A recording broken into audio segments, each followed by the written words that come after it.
tardes. Bienvenido nuevamente, Luis Antonio de Villena, a la Universidad de Cádiz, tu casa.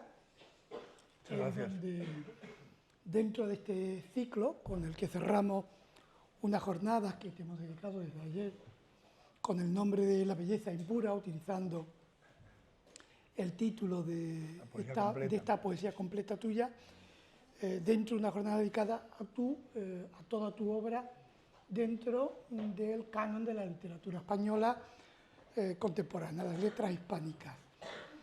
Bueno, entre todos los que estamos aquí, yo creo que Luis Antonio de Villena no necesita presentación, aunque algo voy a comentar. Y la idea de esta presencia literaria... Si me dejas decir una intervención aquí muy breve, muchas veces me han presentado diciendo, bueno, aquí está Luis Antonio de Villena, que es impresentable, es decir, no hace falta presentarlo. Y yo decía, me alegra mucho que me haya llamado impresentable, dice, no, pues está fulanito que no necesita presentación. Luego soy un impresentable, cosa que siempre me ha parecido relativamente bonito, casi bonito. Pero, perdón. No, para nada, para nada. El tono del que lo vamos a desarrollar es un poco un diálogo entre amigos. Me parece que es un poco tono bastante adecuado en una tarde de casi otoño, bueno, de otoño.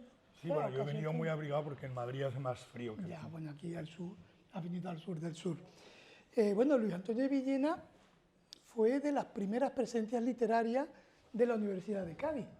Él no se acuerda, aunque sí has estado en alguna que otra ocasión en la Universidad de Cádiz, y esperemos que sigas viniendo cada cierto tiempo, nos honre con tu presencia, sobre todo porque, independientemente de que una persona, un personaje, como pueden ustedes ver, por su aspecto y su bastón... Pues he venido muy moderado, ¿eh? Ha venido moderado, es cierto. Sí, he venido muy moderado. Tenía que haberme puesto un poco más. Lo que pasa es que lo del tren, si fuera en otro medio, pero en el tren, pues no me voy a poner una Pamela. Pero... Bueno, la próxima vez te enviamos un carruaje a Madrid. Algo así. A mí me gusta ir como diferente, no me gusta ir como en la medida que puedo, no me gusta ir como va todo el mundo, ¿no? Yo, por ejemplo, creo que debo ser de las poquísimas personas que no tengo zapatos deportivos, ni uno, y que no tengo mochila. Bueno, eso es una cosa mínima, pero en fin, por hacerse la idea de que lo evito. Supongo que son muy cómodos, pero siempre recuerdo que en alguna época, si llevaba zapatos deportivos, no se podía entrar, por ejemplo, a un restaurante bueno, no te dejaban, porque no ibas bien arreglado. Entonces, pues esas cosas se me han debido quedar, pero también veo que todo el mundo lo lleva, entonces, pues, no sé de nadie por aludido, supongo que son comodísimas. Digo supongo porque en serio no tengo, pero alguna vez pasando por un escaparate veo y estoy a punto de caer, pero cuando estoy a punto de caer enseguida veo otro zapato que no es lo mismo y me voy al otro. En fin, cosas de ese tipo. Perdón, te interrumpo. Es que si me dejas, yo soy muy parlanchín. Muy parlanchín. Puedo hablar todo el rato y empezar a hacer numeritos. Eso también hay que tener cuidado porque ya me pongo a hacer alguna... Sobre todo si cuento una anécdota y empiezo a gesticular y bueno, cambio el tono de voz. Eso lo dejamos para la segunda parte. Bueno, poeta esencial en las últimas 5 décadas, es un clásico de la literatura española y este es uno de los motivos por el que se encuentra aquí, independientemente de una especie de atracción por su manera de escribir y su manera de interpretar la literatura, la cultura y la sociedad. Mi primer encuentro con Luis Antonio de Villena estaba yo en segundo de carrera y él vino a algo de la Universidad de Cádiz cuando el rectorado estaba entonces en la calle Ancha.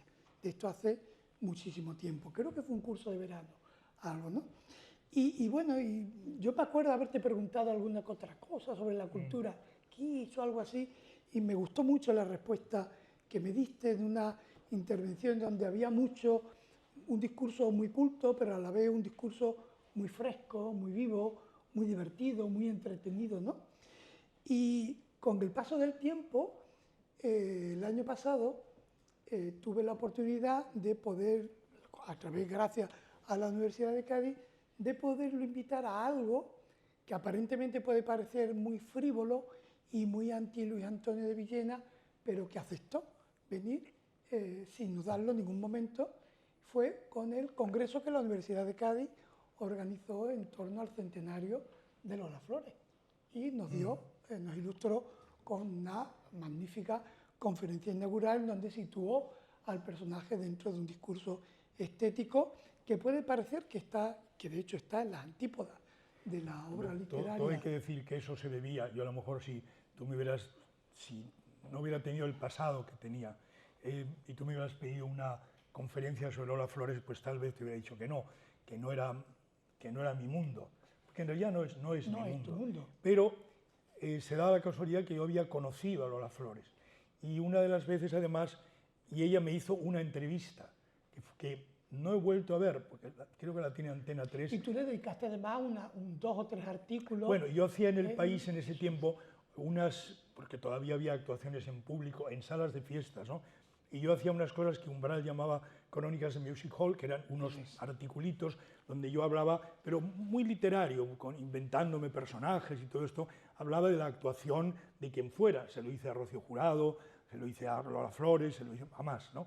Me acuerdo de Rocío Jurado porque me llamó por teléfono y luego me regaló vinos de su propia marca, pues estaban firmados Rocío Jurado, durante años me regaló vinos. Y en un momento dado yo decía que había entre los espectadores donde yo estaba sentado, había el barón de Charlus. El barón de Charlus es un personaje de la novela En busca del tiempo perdido de Marcel Proust, que evidentemente como es un personaje no estaba allí. Y entonces ella me llamó muy amable, darme las gracias y tal, y me dijo, pero a ti te he visto, pero al que no he visto es al barón. Y yo dije, porque mira, el barón es un personaje de una novela de Marcel Proust, y salió bien del entuerto porque me dijo, es verdad, seguro que no era verdad, que no le sonaba de nada al barón, pero aceptó muy bien, y luego incluso en un momento yo le dije, pero si tú cantas sonetos, y me dijo, ¿qué canto sonetos?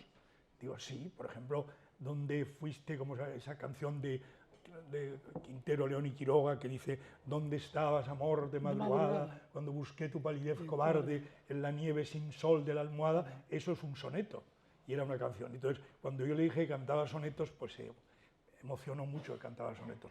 Pero con Lola Flores, que ella me hizo una entrevista en un programa que se llama Sabor a Lolas, y fue muy divertida, y terminamos ella y yo, ella me echaba la Buenaventura, me dijo que tenía manos de marqués, que íbamos a salir por las noches a estar tantas de la noche, a hacer de todo, y fue muy divertido, y por ese lado con ella, y pues eso me la abrió, ¿no? Me abrió a un personaje que efectivamente tenía además mucha fuerza, y que era eso es lo curioso, que era de una enorme liberalidad, es decir, era una mujer con la que se podía hablar, no digo porque fuera que supiera, sino que nada le escandalizaba. Se podía hablar de cualquier cosa, ¿no? Porque ella me hizo una entrevista sobre, lo hemos visto ahí, sobre el libro de las perversiones, que es que yo conté que Raúl del Pozo, que era el guionista, le decía, Lola, esto es un ensayo, tienes que decir un ensayo, el libro de las perversiones. Y ella decía continuamente, bueno, tenemos esta novela tan bonita, una novela estupenda, que es un ensayo, una novela maravillosa, y ahí se quedó con esa historia. De mí me gustó porque encontré un personaje muy real y con mucha fuerza, como digo, ¿no? Pero bueno, eso es una anécdota. Bien, bueno, hecho este preámbulo hace un par de años Luis Antonio Villena publicó su poesía completa hasta ese momento en 2 gruesos volúmenes que pesan bastante. Un kilo. Los dos. Y también publicó un libro un poco más modesto en número de páginas, 104, Lujurias y Apocalipsis en Visor, en ese mismo año. Entonces, bueno, el objetivo nuestro era un poco, además de que después podamos entablar una conversación entre todos, era un poco hacer un recorrido por tu trayectoria poética, porque, y ya hago publicidad de la exposición que hemos inaugurado hace una hora en la biblioteca, en los patios de la biblioteca de la Facultad de Filosofía y Letras, Luis Antonio Villena no solamente escribe poesía, ensayo, biografía, autobiografía. Menos teatro. Menos teatro. De ¿no? todo. Y el teatro no, porque yo encontraba que era muy difícil como poner una obra en un escenario. Tenías que buscar dinero, hablar con un director, con un productor sobre todo, ¿no? Que el director lo hubiera encontrado y tenía actores, amigos. Pero entonces por eso me decidí a no escribir teatro para que no se quedara en el cajón. Pero luego ya alguien me dijo, pero si tú que hablas mucho y hablas bien, no sé si bien o regular, pero hablas mucho, pues te será fácil hacer dialogar a los actores. Pues sí, eso me es muy fácil, pero claro, ¿y qué hago si me hago una obra y la tengo que meter en el cajón? He hecho adaptaciones de teatro, eso sí, pero también porque me las han pedido, entonces sabía que no iban al cajón porque el que ya me las pedía, el que la iba a montar, ¿no? Hice, por ejemplo, una versión muy moderna, casi era nuevo, de Los chicos de la banda, hice una versión de la importancia de llamarse Ernesto, de Oscar Wilde, en fin. Pero ya eso era teatro donde yo metía un poco de mi cosecha, pero eran adaptaciones de obras que me pedían. Es lo único que no he hecho. Todo lo demás, he hecho artículos de prensa, he hecho artículos eruditos, he hecho ensayo, he hecho poesía, que quizá es lo que me gusta profundamente más, pero todo. He hecho novela, he hecho cuentos, he hecho relatos breves, un poco de todo. Pero porque una tesina. Una tesina que luego fue a parar como te digo, al prólogo de la edición en cátedra de Cernuda, de Las nubes y desolación de la quimera, ¿no? Ahí está, no la tesina entera, claro, pero lo esencial de la tesina estaba ahí.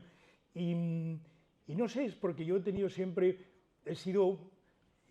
soy un escritor nato. Es decir, yo cuando tenía 13 años, en el colegio, empecé a escribir.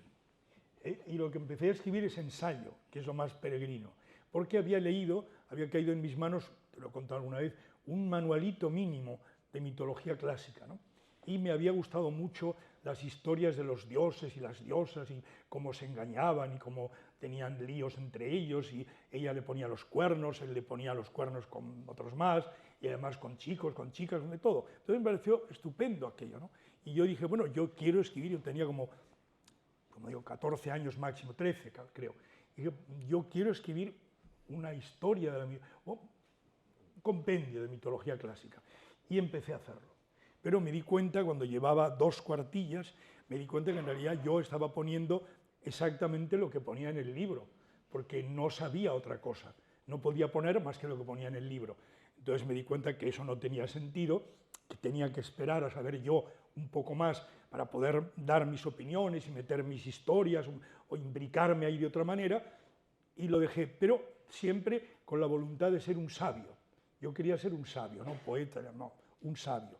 Y por eso leí también, me ha gustado siempre leer mucho biografías, leí una biografía de Petrarca, el gran poeta italiano, el de la Madonna Laura y todo, pero ese libro extrañamente se fijaba mucho en el Petrarca erudito. Petrarca, aparte de poeta, fue un gran humanista, un hombre que se dedicó a buscar en los monasterios libros antiguos, libros de la antigüedad, discursos y cartas de Cicerón, entre otros, Tito Livio. Bueno, entonces ese mundo, que a mí me fascinaba mucho, era lo que yo quería, es decir, el Petrarca erudito. Pero de repente venía, claro, una parte inevitable. De Petrarca fue también un poeta que escribió unos poemas, muchos de ellos, la mayoría sonetos, a una señora Madonna Laura, una tal Laura, y hay rime in morte di me invita di Madonna Laura, rime in morte di Madonna Laura. Entonces yo dije, bueno, claro, pues ahí están los sonetos, entonces yo, si quiero ser sabio como Petrarca, inevitablemente tengo que escribir un poema. Pero lo decía como una cosa sin interés, una especie de obligación. Entonces dije, bueno, tengo que escribir un soneto. ¿Y cómo se escribe un soneto? Ahí tendría 14 años. ¿Y cómo se escribe un soneto? Pues no sé, pero claro, como tienen rimas, son 14 versos, de 11 sílabas cada verso, y entonces hay que poner las rimas, pues A, B, B, A, así, bueno, un soneto. Entonces, bueno, primero pongo las rimas. porque como no sé lo que voy a decir, ni sé, pues primero pongo las rimas. Y luego ya relleno el verso, ¿no? Entonces, pero aquí en cabo, pues un poema de amor, yo no estaba enamorado de nadie, pero tenía una vecina que se llamaba Susana, que era una chica guapa. Y bueno, muchachita, tenía mi edad, guapa, ella no se enteró nunca de que tenía ese soneto, y puse el soneto, se llamaba A Susana. Afortunadamente se llamaba Susana, que es una rima muy fácil. Susana, manzana, gana, era fácil, ¿no? Entonces hice ese soneto, que sería un horror, un engendro, que luego rompí, claro está, pero ya me había puesto a la altura, entre comillas, de Petrarca. Es decir, yo ya era un sabio y había hecho el soneto. Y luego ya fue realmente, eso lo he contado en un reportaje o algo que han hecho sobre Manuel Machado, que no he visto, pero que creo que aquí se ha puesto en la televisión andaluza. Sí, hemos compartido. Es que yo no lo he visto. ¿Ah, tú no lo has visto? Yo no lo he visto. No me dijeron que me lo iban a mandar y no lo he visto. Bueno, yo ahí, pues realmente creo que cuento que la primera vez que me emocionó un poema, ya no como historia de la literatura, sino como literatura viva, fue al leer en Preu. Preu era el último curso antes de la universidad, del bachillerato, leer un poema de Manuel Machado. Estaba en mi habitación de estudiante, solo, la tarde ya oscura, y leí el poema Adelfos, ¿no? Que empieza diciendo: yo soy como las gentes que a mi tierra vinieron, soy de la raza mora, vieja amiga del sol, que todo lo ganaron y todo lo perdieron, tengo el alma de nardo del árabe español, mi voluntad se ha muerto una noche de luna, en que era muy hermoso no pensar ni querer, mi ilusión es tenderme sin ilusión ninguna, de tanto en tanto un beso que no he de devolver. Sigue. Entonces yo dije, bueno, y yo empecé a llorar, solo, lloré porque increíblemente ese poema, Adelfos, que es un autorretrato de Manuel Machado, yo creí que hablaba de mí. Y esa es la magia de la poesía, ¿no? Que de repente uno lee un poema y lo lleva a sí mismo, aunque sepa que no tiene directamente nada que ver con uno, pero de otra manera sí tiene. Y a partir de ese momento, pues siempre he tenido una gran devoción a Manuel Machado, y en mi promoción ya de poetas, a partir de que sale mi libro Sublime Solarium, todo aquello de los novísimos venecianos, toda esta cosa que empieza en 1970, pues como se hablaba, todos los progres del tiempo hablaban continuamente de Antonio Machado, la guerra terrible, claro, por supuesto, la guerra espantosa, y salía mucho Antonio Machado. Entonces oímos una anécdota de Borges, que siempre era malintencionado, pero que era un hombre espléndido, de ingenio y de enorme cultura, y a Borges le preguntaba a un entrevistador: y el señor Borges, ¿hay algún poeta español que a usted le haya interesado especialmente? Y Borges, que estaba así, llevaba un bastoncito también, pero por otro motivo que el mío, y hablaba con un cierto como tartamudeo. Yo lo conocí, lo puedo imitar un poquito, y entonces bueno, pues mire, sí, la verdad es que sí, me ha gustado mucho, siempre un poeta, ¿verdad? Manuel Machado, poeta excelente, un poeta excelente. Bueno, yo creo que en este momento en España me han dicho que está un tanto olvidado, ¿verdad? Y entonces el periodista, pasándose de listo de alguna manera, dijo: sí, tiene usted razón, está algo olvidado o bastante olvidado debido a la fama inmarcesible de su hermano Antonio. La palabra inmarcesible, ya el pobre Borges no le hubiera chocado, así esa palabra tan estruendosa, a la fama inmarcesible de su hermano Antonio. Entonces, genialmente, Borges le dijo: ah, pero tenía un hermano.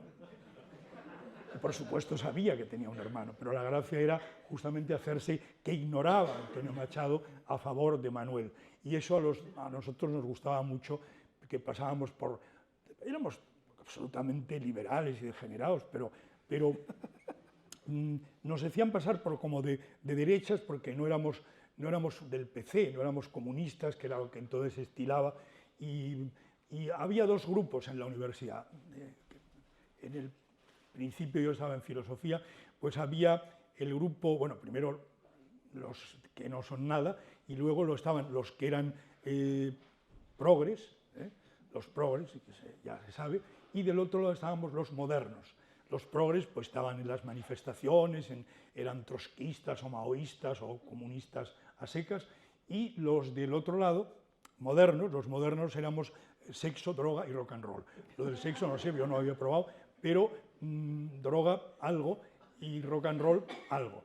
Entonces, pues sexo, droga y rock and roll se oponía, la modernidad del sexo, droga y rock and roll estaba enfrente de la soi-disant, o sea, modernidad de los progres, que a mí siempre me parecieron todos vestidos de pana muy aburridos. Como yo iba con un abrigo de pieles, iba con una amiga muy guapa que llevaba un abrigo de zorros blancos, Todo había muy sencillo, todo muy sencillo. Muy sencillo. Sí. Sí, sí. Y entonces íbamos allí y un día una de las jefas del lado comunista, que era una chiquitica, feita, que le llamábamos la pasionaria, pues nosotros íbamos fumando un porro, el único que teníamos. Íbamos fumando por el pasillo, entonces se podía fumar, íbamos fumando un porro, no se podían fumar porros, pero se podía fumar. Entonces íbamos fumando el porro por el pasillo y ella lo olió, claro, y además pero íbamos con las pieles y todo esto, y las sortijas, y entonces dijo, estos son burgueses degenerados. Y mi amiga, que era la hija del marqués de ¿cómo se llama? El que tiene un museo en Madrid muy bonito, el marqués de Cerralbo, era la hija del marqués de Cerralbo, le dijo, bueno, burgueses no. Claro, ella era muy aristócrata, entonces no era, burguesa no era, porque era muy aristócrata. Pero le hizo de broma, ¿no? Con el porro, diciéndole a la otra, pues burgueses no. Y claro, con las pieles y tal. Entonces a mí esas cosas me gustaban porque encontraba que nosotros éramos más modernos que los progres, éramos más modernos y éramos más atrevidos, porque no teníamos tabúes, ni tabúes de la Iglesia, ni tabúes de un partido político, que era además muy cerrado en su moral, en sus razones morales. Y yo era antifranquista, por supuesto, pero sobre todo buscaba la libertad de los sentidos, la libertad del pensamiento, la libertad de creer, la libertad de actuar y la libertad de ser como cada uno quisiera ser. Libertades que están hoy día muy rebajadas, muy rebajadas. Se nos intenta vender hoy día que somos más libres y somos bastante menos libres. Y es curioso porque se habla, en teoría hay mucha libertad y en la práctica hay menos libertad porque hay una tensión robótica que lleva a convertirnos en robots, ¿no?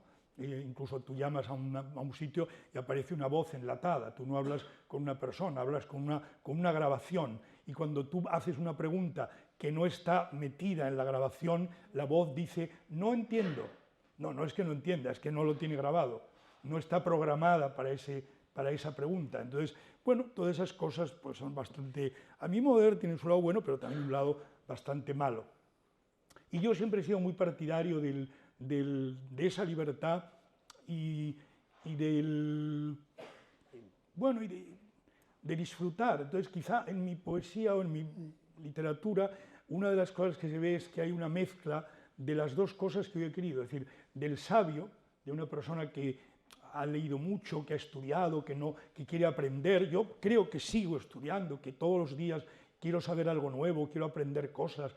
No dejo esa actitud, con al mismo tiempo alguien que ha vivido una vida muy libre, que he hecho lo que he querido, que he sido muy pecaminoso.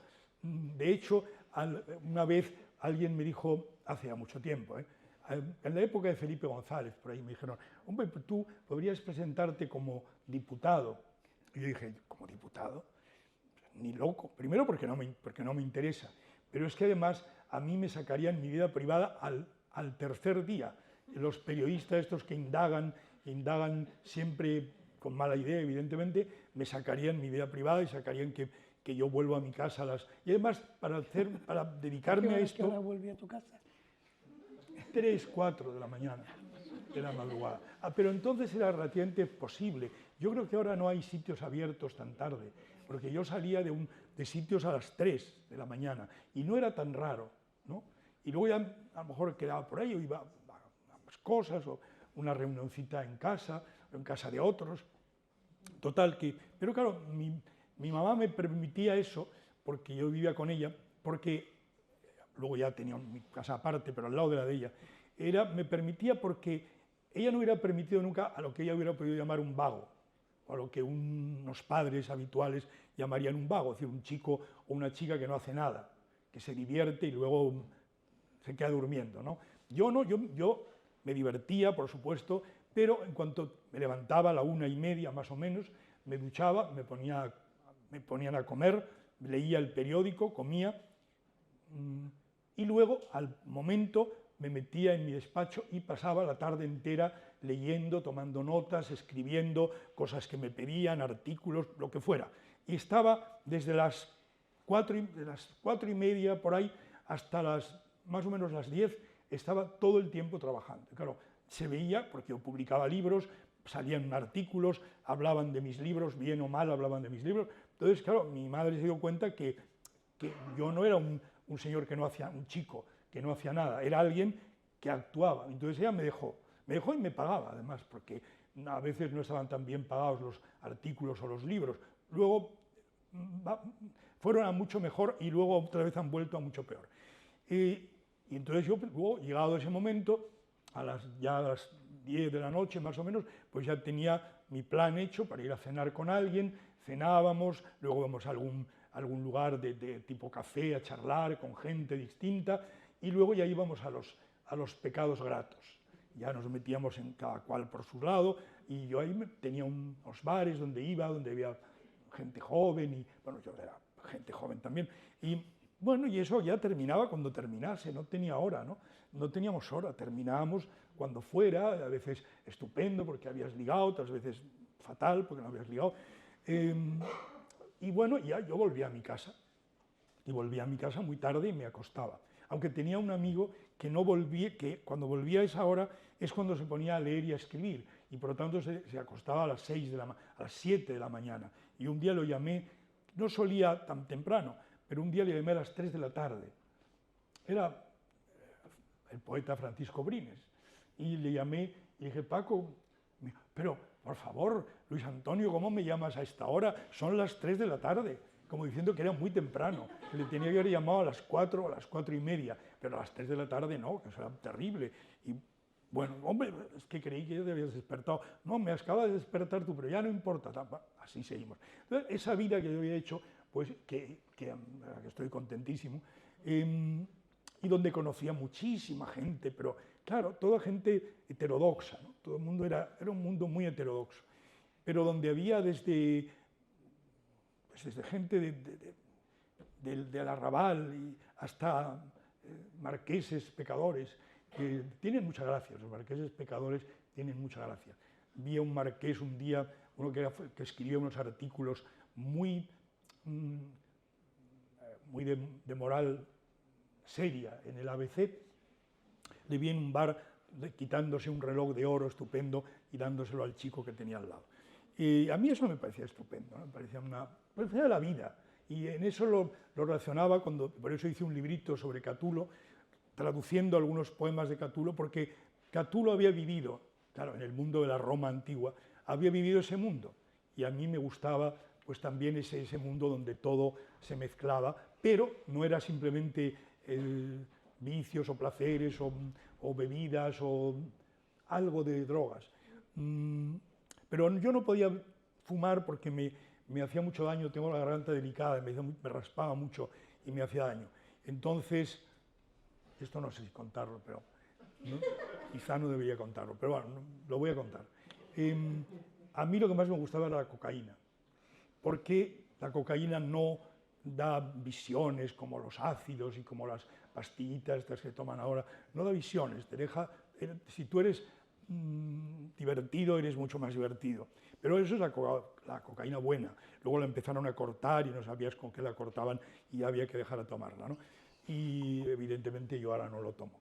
Pero, si un día me invitan, pero, y sé que es buena, pero a mí esa es la única droga que me ha gustado realmente. Las otras no me han gustado nada. Alguna vez he probado, por ejemplo, el LSD, todas estas visiones terribles donde yo he visto a chicas que se querían tirar desde un balcón en un día de verano porque decían que estaba nevando y que iban a volar y las tenían que sujetar para que no se lanzasen al vacío. Pues a mí eso no me gustaba nada, no le encontraba a la psicodelia no le encontraba la gracia. Yo debía ser ya yo suficientemente perturbado como para no necesitar que me perturbasen más las sustancias psicotrópicas. No quería que me perturbara eso. Sin embargo, pues por eso digo, la cocaína no perturbaba nada, ¿no? Podría tener otros problemas, pero yo la tomaba siempre para divertirme, no la tomaba para trabajar. Y eso es lo que me salvó, digamos, ¿no?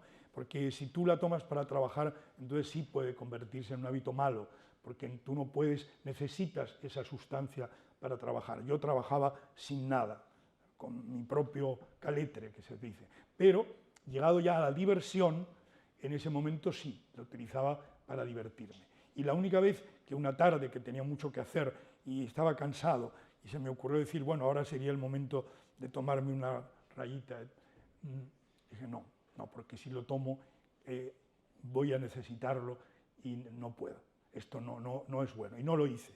No lo hice y me alegro de no haberlo hecho porque eso sí lleva a situaciones nada buenas.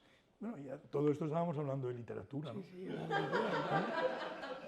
Bueno, entonces pues yo ahí iba haciendo y eso salía, claro, iba saliendo en los libros, es decir, de alguna manera en todos, directa o indirectamente, no todo es biográfico, por supuesto, pero había siempre elementos, en toda mi obra hay elementos autobiográficos, solo elementos, a veces más, a veces menos, a veces cambiados, a veces tergiversados, y eso salía ahí y me permitía, sobre todo era una fuente enorme para la poesía, porque yo veía ese mundo que conocía de la noche y luego eso unido a historias culturales, a lo que yo había leído, a conocimientos de literatura, de historia, de personajes, eso lo mezclaba y el combinado cultura-vida, vida más bien heterodoxa, pero cultura-vida, eso lo agitaba en la coctelera y ahí salía un producto que yo creo que marca mucho mi poesía, ¿no? Y cuando te enfrentas a estos dos tomos,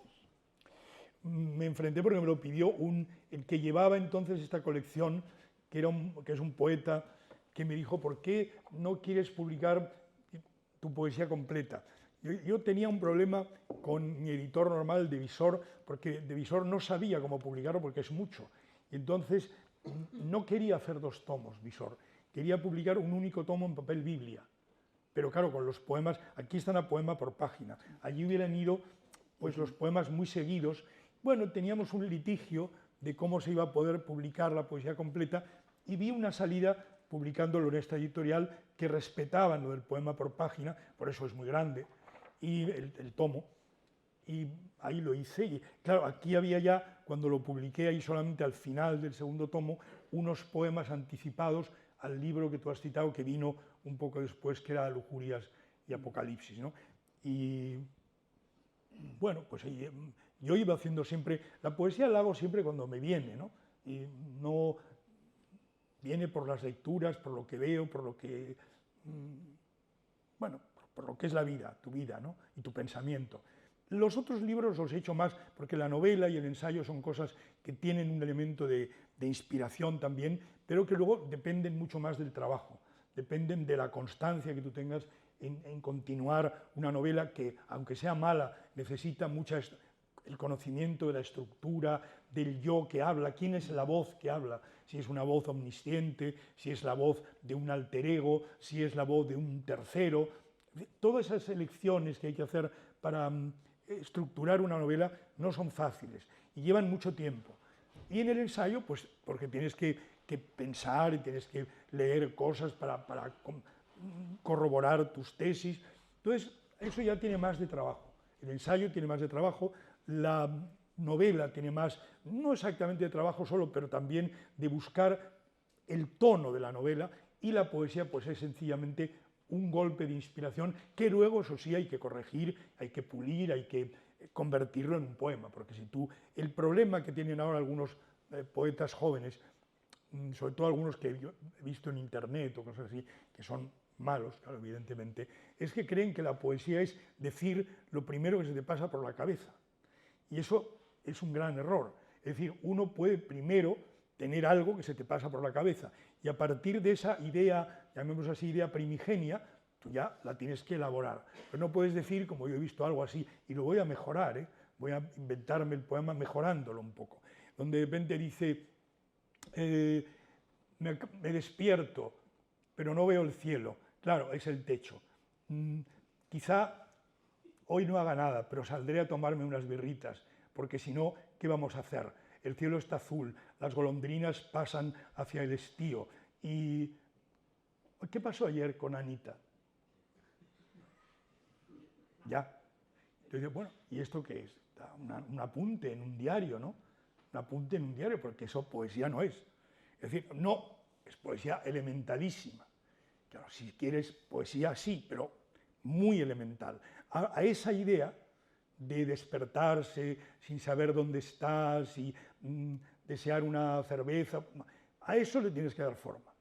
Ya hayas tenido la primera idea, pero no puedes poner la primera idea y ya, sino que ahí viene la reelaboración, el cuidado, la forma, el escribirlo, el tachar cosas, en fin, todo ese tema, ¿no? Entonces, por eso la poesía tiene mucho trabajo, pero sí viene de un arrebato inicial, ¿no? Una especie de arrebato inicial que luego tú elaboras, yo por lo menos lo elaboro mucho tiempo en la cabeza, me viene una idea y entonces lo tengo en la cabeza dándole vueltas, ahí me aparece generalmente algún contexto cultural que mezclo con la idea originalmente vital, ¿no? Y ahí es donde va saliendo todo, ¿no? ¿Y qué hay en el Villena poeta de ahora del Villena de Sublimio Solarium? Pues no lo sé, porque, hombre, el gusto por la cultura, este libro es archiculto. Yo me doy cuenta porque yo era todavía estudiante en la universidad cuando hice este libro. Tenía pues 18 años. Y todo lo que iba aprendiendo, por ejemplo, de palabras en la historia del español, en latín medieval, cosas de ese tipo, surgía una palabra nueva y yo la metía en el poema, ¿no? Me acuerdo una vez que en el poema, estaba por aquí, pues tenía que poner ríos, como ríos delgados por el alma. Me acuerdo que era el verso, como ríos delgados por el alma. Pero la palabra río me sonaba muy trivial, como ríos delgados por el alma. Entonces se me ocurrió ponerlo en latín, pero en latín españolizado, no flumina, que hubiera sido el nombre en latín ríos flumen, y el plural sería flumina, pero claro, no iba a poner el plural flumina, que entonces no se quedaba raro, sino adoptando el plural español, entonces ponía, y puse como flúmenes delgados por el alma, y como flúmenes delgados por el alma sonaba muy bien, aunque yo creo que mucha gente que lea este libro ya no tendrá muchas carencias porque está lleno de rarezas. Pero ese mundo cultural sigue siendo el mío, pero de otra manera. Quizá lo que se ha perdido aquí es que yo aquí era un chico con un chico que tenía 18 años, un muchachito que era guapito, con una enorme experiencia cultural. Yo era muy culto, me doy cuenta ahora para mi edad y para mi circunstancia, pero sin embargo no tenía ninguna experiencia de la vida, ninguna. Todas eran quiméricas. Entonces, claro, aquí las experiencias vitales no existen, son imaginarios a partir de las lecturas, a partir de la cultura, ¿no? Aunque luego me he hecho, quizá por lo que la poesía puede tener de profecía de alguna manera, yo he leído aquí, he vuelto a ver algún poema mío escrito con 18 años donde me podría reconocer ahora. Es como si yo me hubiera anticipado a lo que iba a ser. Y hay un poema que empieza diciendo: un monje en los atrios de la noche escribe un poema mitológico que habla de un viejo. Y yo puedo pensar que es exactamente un viejo que ya no le interesa su vida, tal y tal. Y yo digo, pues puedo ser yo. Si soy yo, pues quizá me adiviné, quizá yo mismo me adiviné sin saberlo en esa edad. Luego ya empezó, cuando ya empecé a conocer, digamos, a no vivir solamente de los libros, sino a poder mezclar los libros con mi vida. Eso va sucediendo en el libro que se llama El viaje a Bizancio y estalla en un libro que tuvo mucho éxito porque, bueno, se suponía que era muy descarado para ese momento, que se llama Hímnica, que fue mi tercer libro, que yo entonces, claro, pensaba que ya era porque ahí lo pusieron muy bien, y que yo era como señor hecho y derecho, cuando en realidad es un libro muy juvenil, empezado a escribir cuando tenía 22, 23 años y terminado cuando tenía 28. Quiero decir que, por lo tanto, entre 23 y 28 pues era joven, ¿no? Pero yo en ese momento ya no me creía joven, por supuesto, pero ahora, desde tantísimo tiempo después, me veo que sí era joven. Y ese libro salía de eso. Es el primer momento en que yo empiezo a escribir cosas que tienen que ver con mi vida y que las convierto en otra cosa. Iba a ver por si se da el caso de hacerlo en un poema. No puedo leer un poema. ¿Lo leo? Sí. Bueno, voy a leer uno que fue muy famoso y que, bueno, de hecho, esto es una antología que acaba de salir, que no he hecho yo, por lo tanto no he elegido yo el poema, pero se ve que insistentemente lo eligen por algún motivo de verdad. Uno se llama Un arte de vida. Vivir sin hacer nada, cuidar lo que no importa, tu corbata de tarde, la carta que le escribes a un amigo, la opinión sobre un lienzo que dirás en la charla, pero que no tendrás el torpe gusto de pretender escrita. Beber, que es un placer efímero, amar el sol y desear veranos, y el invierno lentísimo que invita a la nostalgia. ¿De dónde esa nostalgia? Salir todas las noches, arreglarte el fular con cariño esmerado ante el espejo, embriagarte en belleza cuanto puedas, perseguir y anhelar jóvenes cuerpos, llanuras prodigiosas, todo el mundo que cabe en tanta euritmia. Dejar de amanecida tan fantásticos lechos y olerte las manos mientras buscas taxi, gozando en la memoria, porque hablan de bellos y delicias y escondidos lugares y perfumes sin nombre, dulces como los cuerpos. Qué frío amanecer entonces, qué triste es, qué bello. Las sábanas te acogerán después un tanto yermas y esperarás el sueño. Del día que vendrá no sabes nada, no consultas oráculos. Te quemarán hastíos y emociones, tertulias y bellezas, las rosas de un banquete suntuario y las viejas callejas donde se siente todo en el verano como un aroma intenso. Vivir sin hacer nada, cuidar lo que no importa. Y si todo va mal, si al final todo es duro, como Verlaine, saber ser el rey de un palacio de invierno.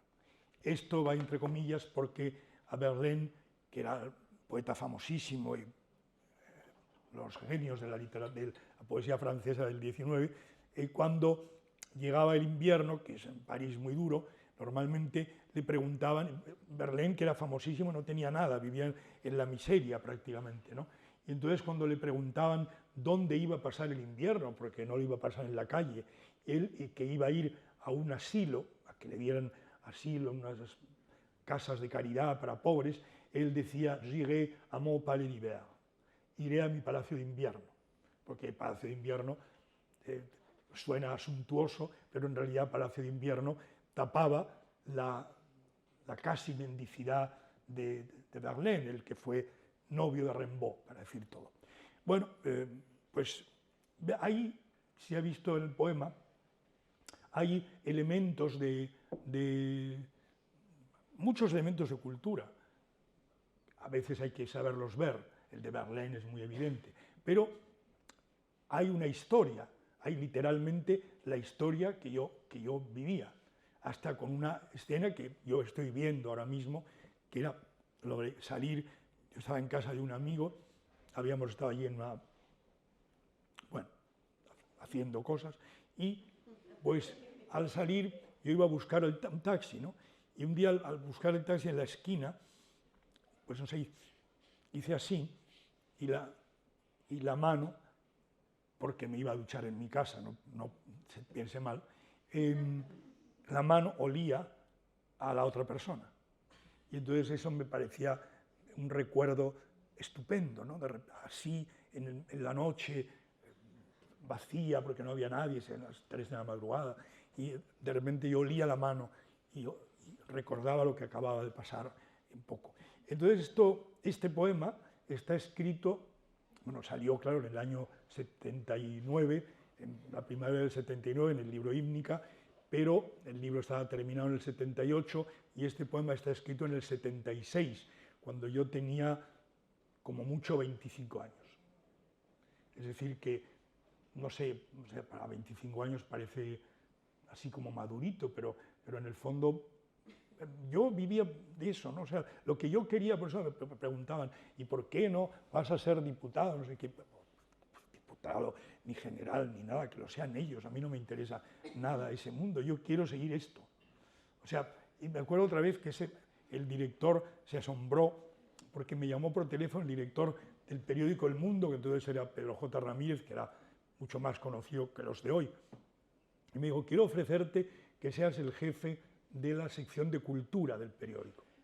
Eso era un cargo muy notable, ¿no? Porque todo tenía que pasar por ti. Y claro, yo me daba cuenta que me estaba haciendo una oferta muy buena, que eso implicaba que él creía en mi trabajo y en mis conocimientos, pero de repente iba a decirle que sí, pero al momento me di cuenta de que si le decía que sí, tenía que entrar en una oficina. El periódico puede ser una oficina. Yo tendría que llegar allí cuando se abre el periódico, empezar a hacer reuniones con los jefes de sección para ver qué vamos a poner, qué no ponemos, de quién hablamos, de quién no hablamos, en fin, a hacer el periódico, ¿no? Yo desde mi sección, los otros de la otra. Entonces, eso implicaría dejar la vida que hacía. O sea, ya no podría salir de noche, o podría salir de noche como todo el mundo los fines de semana, que es cuando yo no salía los días que no se sale, y él se quedó completamente asombrado cuando al preguntarle, cuando decirme, bueno, ¿qué me dices? ¿Te apetece, no? Y yo le dije, pues sí, apetecerme, sí me apetece, pero te tengo que decir que no, Pedro. ¿Cómo que no? ¿Pero por qué? Y yo le dije, porque es que yo me levanto tarde, y entonces no voy a llegar. ¿A qué hora hay que ir a las reuniones? Bueno, hay que ir, pues, no sé, cuando empieza el periódico, cuando hay que poner el periódico por la mañana, a las 11, que es una hora ya muy tarde, ¿no? Eso es muy de artistas. Claro, yo dije, no, yo no puedo hacer eso, no puedo, es que no puedo madrugar, no sé madrugar, me siento muy mal cuando madrugo, me mareo, y probablemente a lo mejor algún día llegaría allí al periódico sujeto por alguien porque vengo descompuesto, con la rímel corrido. Se lo dije. Entonces me dijo, ¿qué?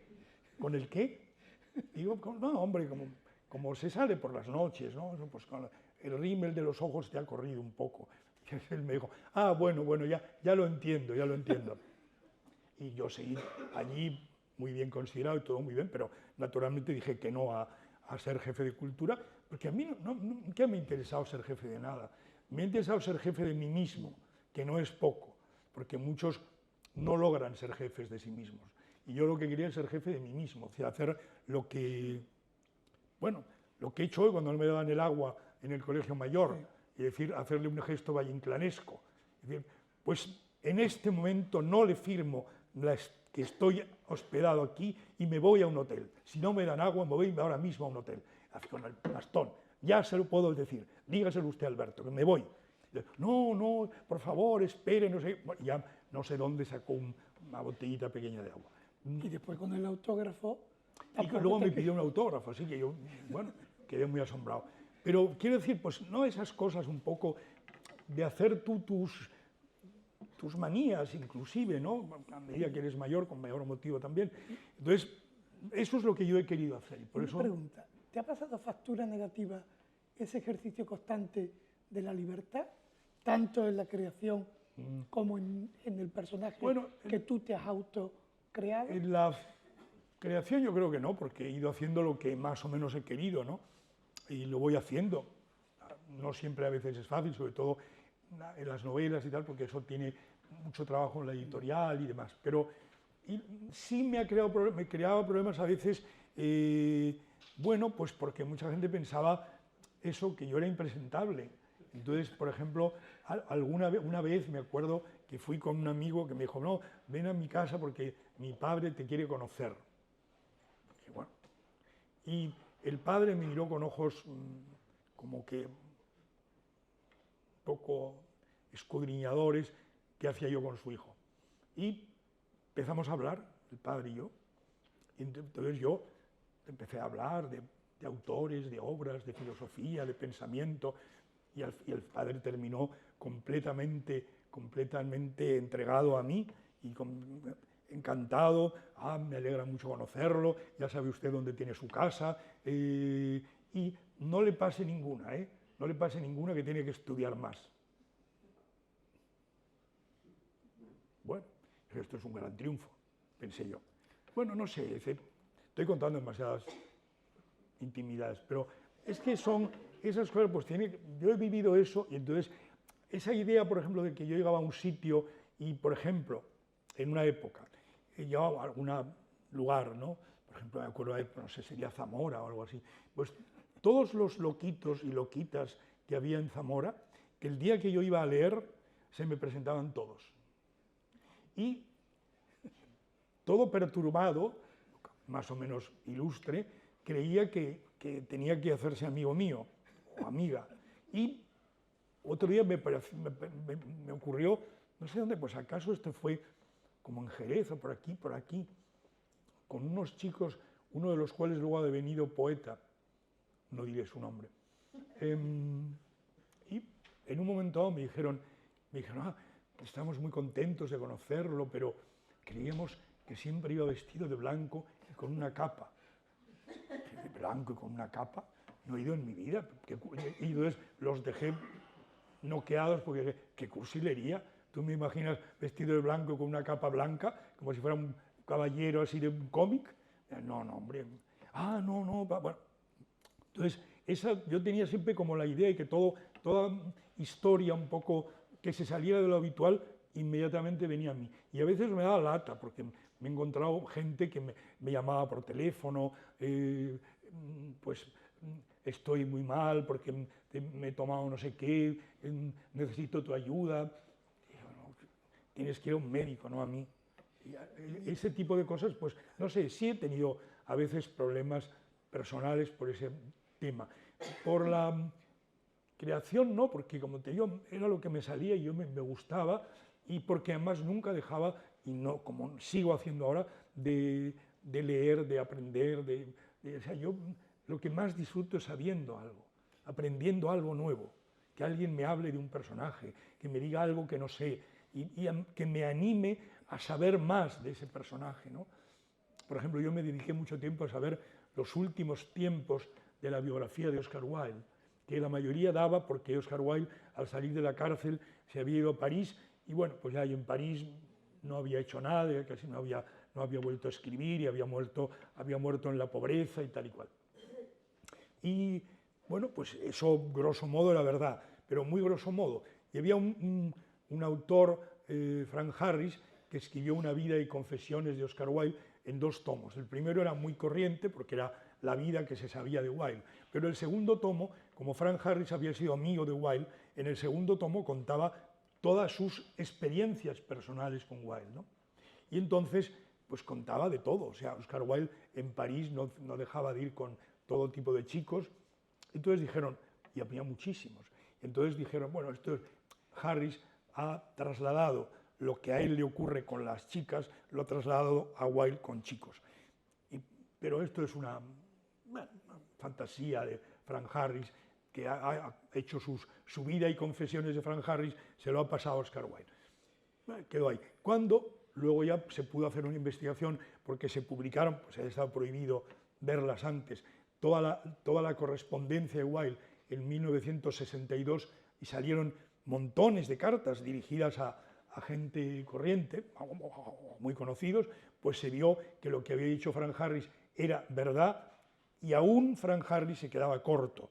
Hay una foto famosa de Oscar Wilde en su lecho mortuorio, y abajo pone foto Maurice Gilbert. Y todo el mundo, pues Maurice Gilbert pues sería el fotógrafo que vino aquí, no. Maurice Gilbert era un chico que se prostituía en los bulevares de París, que se hizo muy amigo de Wilde y que le hizo esa foto. Entonces estas cosas las fui sabiendo yo, y claro, pues me ponía, ¿por qué me interesaba eso? Pues qué sé yo, ¿por qué me interesaba eso? Y una pregunta, para ir un poco terminando, antes de que hablamos, si alguien te quiere preguntar algo, ¿hay en tu obra mucho, o cómo se enfrenta a la realidad? Porque yo te he visto, o te he leído bastantes artículos tuyos eres bastante militante, eres muy crítico desde el punto de vista cultural, ¿no? Con el ahora. Claro, es que ahora es muy desolador cuando tú hablas con gente y tienes que explicar prácticamente todo, ¿no?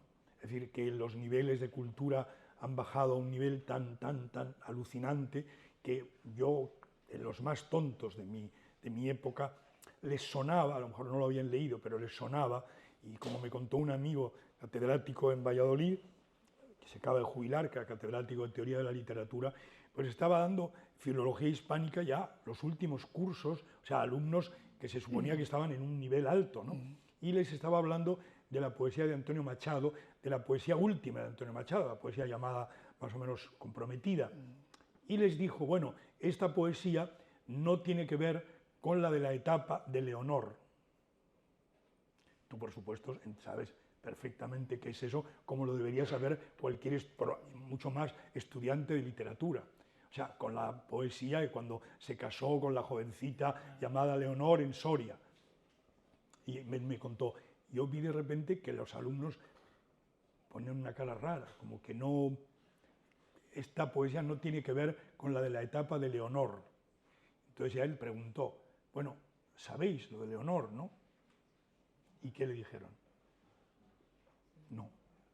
A mí me parece alucinante que no, porque podían no haberlo leído, pero al menos les sonaba, pues, que Machado, además fue muy llamativo, porque Antonio Machado se casó con una chica de 15 años. Entonces, esa historia podía haber dado pie a que por lo menos lo supieran. Y a Machado. No. Y a Machado, y a Antonio Machado, no Manuel, Antonio Machado. Bueno, entonces, toda esa decadencia del saber, a mí me da mucha pena porque yo, al contrario, soy un enamorado del saber. Entonces, eso me entristece que haya, digamos, la caída del saber que viene, no vamos a culpar a alumnos que luego se han podido convertir en profesores, viene de un cierto tipo de profesores que yo aún he visto como alumno y que yo detestaba, pero que la mayoría de los alumnos aplaudían, que era el profesor que llegaba y decía, bueno, no se preocupen porque venga quien quiera, porque yo voy a dar aprobado general. A mí lo del aprobado general me pareció siempre una desvergüenza. ¿Por qué? Porque tú ibas a tratar igual al que no había hecho nada y no sabía nada que al que se había esforzado mucho y había logrado tener un nivel de conocimiento. Una cosa es sí, que venga quien quiere, quien no quiera no venga, eso por supuesto. Ahora, yo tengo que exigir el mismo nivel al que venga o al que no venga. Y el que no sepa, suspenso y repite. Es decir, que yo que he tenido esa vida, es que tengo un poco así de salir y entrar, sin embargo yo creía que había que ser exigente en las asignaturas, ¿no?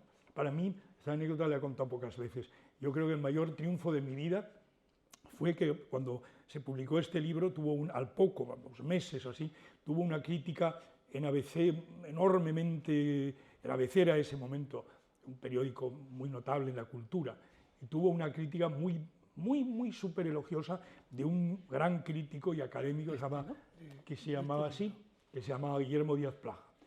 Entonces yo tenía clase de literatura del siglo de oro con una vieja gloria ya a punto de jubilarse, que era Joaquín de Entrambasaguas, un catedrático súper culto y difícil, y un hombre complicado y que era muy duro, y que la mayoría de los alumnos le tenían pavor.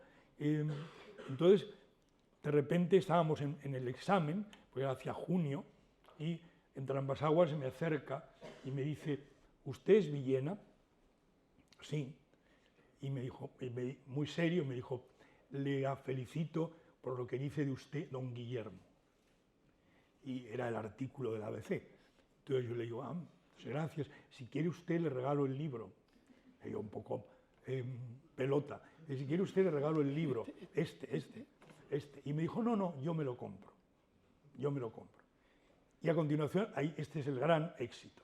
Me dice, he puesto una pregunta, que era, me acuerdo, la novela griega en la literatura española del siglo de oro. Si a usted le conviene, la contesta. Si no le conviene, me habla de lo que quiera. Yo dije, no voy a tener en mi vida un éxito mayor que este. O sea, en el examen final, el catedrático y en Trambasaguas me dice que le escriba de lo que quiera. Que si él ha puesto una pregunta, pero que si no me gusta esa pregunta, escriba de lo que quiera. Yo pensé que ese era un éxito inmenso y le escribí de la pregunta, porque lo de la novela griega me lo sabía. Entonces, le escribí de la pregunta y claro, pues me dio sobresaliente, no matrícula, sobresaliente, pero porque matrícula era todavía mucho más. Y bueno, pues ese mundo donde los profesores exigían, a mí es el que me parecía bien. Es decir, lo que me parecía mal eran los profesores que no exigían o que se limitaban a llegar con sus antiguos apuntes y decir, las obras de teatro de Lope de Vega se dividen en comedias de capa y espada, comedias de enredo, comedias amatorias, comedias sobre la historia de España. ¿Y qué? ¿Con eso qué sabes? Nada. Entonces yo eso que lo hacía una señora medio tonta, que suplía en Trambasaguas, ¿dónde va esta imbécil? ¿Dónde va esta imbécil? Y sin embargo eso es lo que todos copiaban en los apuntes porque sabía lo que les iban a preguntar. Las comedias de capa y espada, pues las ponían, pero no habían leído ninguna. ¿No? En Trambasaguas, al contrario, de repente llegaba y empezaba a hacer un discurso sobre las concomitancias de Shakespeare y con Lope de Vega. Y la gente, muchos decían, había un grupito que no, pero la gente decía, ¿por qué hace esto? Esto no está en el programa. Tonto, no está en el programa, pero te está enseñando lo que es la cultura, la relación de muchas cosas unas con otras, que tú tienes luego que meterte también en ellas. Y a mí me encantaba, cuando disertaba de lo que se le ocurría, es cuando estaba brillantísimo. Y para leer cuáles son las comedias de capa y espada, o de enredo, o de historia española, te vas al más elemental manual de literatura y ahí las tienes. No hay que ser ninguna eminencia para eso, ¿no? Mira, y una última pregunta antes de darle la palabra al público. ¿Tú crees que la poesía ahora, la poesía joven, tiene presente, futuro? Hombre, no estoy tan al tanto hoy día de la poesía más joven porque lo estuve muchos años, ¿no? Desde una antología que hice que se llamaba Posnovísimos en el año 86 hasta La inteligencia del hacha del 2010, seguí mucho haciendo antologías la poesía joven. Luego ya ahí me cansé porque empecé a ver que había un momento especie de totum revolutum, no se sabía qué líneas había, yo lo intenté hacer en ese de La inteligencia del hacha, y hoy pues leo poesía joven, claro, pero de una manera más asistemática, y no podría decirlo de una manera tan aquilatada como yo pretendía hacerlo en esas antologías, ¿no? Pero tengo la sensación de que hay gente que intenta escribir bien, de verdad, y que sabe que la escritura es un trabajo placentero, y luego creo que hay esta especie de tendencia a la facilidad de creer, lo que he dicho antes haciendo una pequeña, probablemente mala parodia, de decir, bueno, yo escribo poesía, pues lo que me sale, ¿no? Copio pongo lo que me sale, y eso no es poesía, ni es novela, ni es nada. Es decir, es que la literatura es un trabajo, se entiende que es como el esjolé, que decían los griegos, el ocio fértil. Tú estás en ocio, pero ese ocio se convierte en fertilidad porque escribes de lo que te gusta. Pero eso no quiere decir que no lo dirimas, no des vueltas, no lo plantees. Y bueno, aquí estoy hablando yo, como he dicho, pues, de trabajo, de buscar la calidad, de buscar la excelencia, y no he sido un empollón. Para nada, y los empollones me caían fatal, parecían unos bobos. Es decir, que no he sido nunca empollón, todo lo contrario, de alguna manera, y sin embargo creo en el estudio, creo que hay que trabajarlo, creo en saber en último término. O sea, lo ideal es que haya un alumno que sepa más que el profesor. Que en un momento dado le pueda decir al profesor algo que el profesor no sepa, lo cual me temo hoy es muy fácil. Bueno. ¿Alguien quiere preguntar algo? No seáis tímidos, ¿eh? Me refiero a los alumnos que han estado antes en lo de los libros. ¿Conoció a Julio Mariscal? Pues no llegué a conocerlo. Me habló de él. ¿Quién? Gloria Fuerte. No, a Gloria Fuerte sí la conocí mucho y me llevaba muy bien con ella. No, un poeta de Jerez que yo conocí de joven, ahora parece que es muy raro, que se llama, ¿cómo? Me acaba de ir el nombre ahora, ¿cómo se llama? Sí, un chico de Jerez, mayor que yo ya. Bejarano. Paco Bejarano es el que había sido amigo de Julio Mariscal y me contó historia de Julio Mariscal, pero yo no lo conocí. Conocí a todos los de Cántico, por ejemplo, pero que era, yo creo, mejores poetas que Julio Mariscal. Solo no había conocido, claro, a Ricardo Molina, que había muerto cuando yo era muy jovencito, pero a todos los demás los he conocido y he tenido mucha amistad, con Pablo García Baena muchísima, con Julio Mente muchísima, con Juan Bernier también. En fin, a mí me gustaba conocer, y me gusta, ¿no?, conocer a la gente cuya obra me gusta. Y luego resulta que esa gente que la quieres conocer porque su obra te gusta, también viene a resultar que coincidís en temas personales, es decir, que te ha gustado por algo, evidentemente por la calidad literaria, pero también porque había alguna suerte de química que os unía, ¿no? Y eso me ha pasado con muchos. En Julio Mariscal hubo una cosa curiosa, por eso lo alargo, es que yo en este libro Hímnica, en la primera edición, hay un poema titulado En la muerte de Julio Mariscal, poeta. Luego lo quité. Luego pone simplemente, en las otras ediciones, pone solamente En la muerte de un poeta. ¿Y por qué lo quité? Porque yo le ponía ahí como un hombre que había vivido su vida plenamente y su sexualidad plenamente, y Bejarano me dijo, no, ha sido una persona atormentada, que ha sufrido mucho y que en absoluto ha vivido libremente, sino todo lo contrario. Entonces, bueno, dije, pues entonces ya el poema no tiene sentido aplicado a él, porque yo estoy diciendo exactamente lo contrario de lo que tú me dices, y por eso lo quité. Pero en la primera edición hay una referencia a Julio Mariscal, a quien sin embargo no conocía. Fue a través de Bejarano, con el que entonces tenía algún trato, ahora no sé qué es de él, sé que está encerrado en su casa viendo ópera, según dice, ¿no? Bueno. ¿Nada? Sí.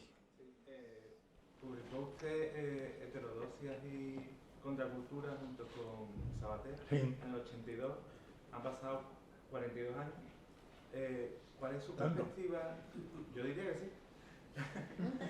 ¿Cuál es su perspectiva actualmente sobre la contracultura? Bueno, la contracultura, tal como se cuenta allí, es un momento muy determinado del mundo occidental que empieza, en parte, tiene relación con los poetas beats, con el mundo de los hippies, la idea, pero luego se puede extender, la idea de que se ha traducido la palabra en inglés counterculture como contracultura, literalmente, cuando debería haberse traducido como cultura a la contra. Es decir, es cultura, pero que va en contra, por decirlo así, del sistema. Cultura en contra del sistema, pero cultura, no contra la cultura, sino cultura contra el sistema. Entonces, bueno, tal como era en los años 70, evidentemente no existe, se terminó. Yo creo que actitudes contraculturales, en el sentido más profundo, sí siguen existiendo. Lo que pasa es que ya no hace falta llevar el pelo largo, más ahora más bien se cortan el pelo, ¿no?, que llevarlo largo, cambian cosas exteriores, y no es un movimiento tan potente como fue en aquel tiempo. Yo lo máximo que encontraba es que cuando yo estudiaba, terminando, la mayoría de los alumnos que tenían algún interés querían seguir siendo alumnos. Es decir, por ejemplo, pues cuando terminaba la carrera, pedir una beca para ampliar estudios y vivir un año en Suecia, como alumno, pero estudiando algo nuevo en Suecia. Y así aumentaba, veía mundo, aumentaba sus perspectivas culturales, vitales, emocionales, y hoy día el que termina lo primero que quiere es un trabajo, que le paguen un trabajito y se acabó. Y a lo mejor pues mujer y niños, que es una cosa un poco degutante, no sé, tan temprano, ¿no? Ya la vejez, mujer y hijos, pues está bien la vejez, pero hombre, con 21 años esto pues no, es un poco pobre, ¿no? Para él y para ella, hacia los dos. Es decir, esa es la diferencia, que yo hubiera querido también, y lo hice, seguir estudiando, continuar en la mentalidad del estudiante, como los goliardos de la Edad Media, ¿no? Ese mundo de que tú sigues siendo siempre un hombre culto que vive, que vive y que amplía sus horizontes. Y hoy día, pues yo creo al contrario, vivimos en un mundo, no tiene la culpa el estudiante siempre, vivimos en un mundo que reprime todo, que todo lo valida por el dinero, que todo es tanto tienes, tanto vales, pero llevado al extremo. Entonces, pues la mayoría de la gente se agobia o se asfixia y termina buscando, nada más terminar la carrera, o incluso antes, termina buscando un empleo, el que sea, ¿no? Y ahí yo creo que se pierden muchas vocaciones, probablemente, se pierde mucha vida. Es decir, el que toma esa directriz de ir a lo útil, en lugar de ir a lo que yo deseo, no en seguir mi deseo, sino en seguir la utilidad, pues evidentemente pierde. Y cuando sea más mayor, a lo mejor llega a darse cuenta de que ha perdido, que se le han quedado muchas cosas en el camino y que ya no las va a poder recoger después, ¿no? Porque ese es el mal del tiempo, que aquello decía Jorge Manrique, todo tiempo pasado, como a nuestro entender cualquier tiempo pasado fue mejor. Pues eso viene simplemente de que uno no puede volver a lo que ha tenido, y si lo ha tenido, pues tanto mejor, ¿no? Pero por eso decían los chinos que uno tiene lo que ha gastado. Claro, porque lo que has gastado lo has disfrutado y ya forma parte de ti, igual en tu vida. Lo que tienes ahorrado no lo has gastado y por tanto aún no forma parte de tu vida, no te ha dado a nada, no se ha convertido en nada, está encerrado. Entonces, pues mejor vivir, gastar la vida, que no meterla en una caja de caudales o quién sabe, dedicado pues eso, a la vida meramente burguesa. De nuevo vuelven los términos, pero muy cambiados, porque ahora pues la izquierda y la derecha cada vez tiene menos sentido. Una izquierda de millonarios, de comunistas millonarios, es una cosa, parece un poco incomprensible. Y sin embargo, pues lo que no ha cambiado es la actitud ante la vida, tu actitud ante la vida, que no es un partido político, sino algo mucho más importante. Es decir, saber que la libertad no es algo que se construye desde todos, sino que se construye desde el uno. Es decir, usted es libre, usted es libre, usted es libre, usted es libre, usted es libre. Todos libres de uno en uno. Y luego, como es lógico, entonces todos serán libres porque será un colectivo de libres. Pero un colectivo de libres que no han buscado la libertad colectiva, sino la libertad individual. Lo que importa es la libertad individual. Y la libertad individual forma luego la libertad colectiva. Pero no al revés. La libertad colectiva no forma la libertad individual, pero la libertad individual sí forma la libertad colectiva. Y eso es un poco lo que yo creo que habría que enseñar mucho más. Es decir, dejar que las personas vivan su vida, pero hombre, sí, pero guiando con consejos, guiando de una manera un poco más abierta, evidentemente, ¿no? Bueno. Muy bien, pues yo creo que después de este alegato, este canto, alegato a la libertad, Bueno, sí. Muchísimas gracias por habernos visitado. No, hombre, y encantado. ahora, como artista que eres, bueno, pues un buen aplauso, ¿no?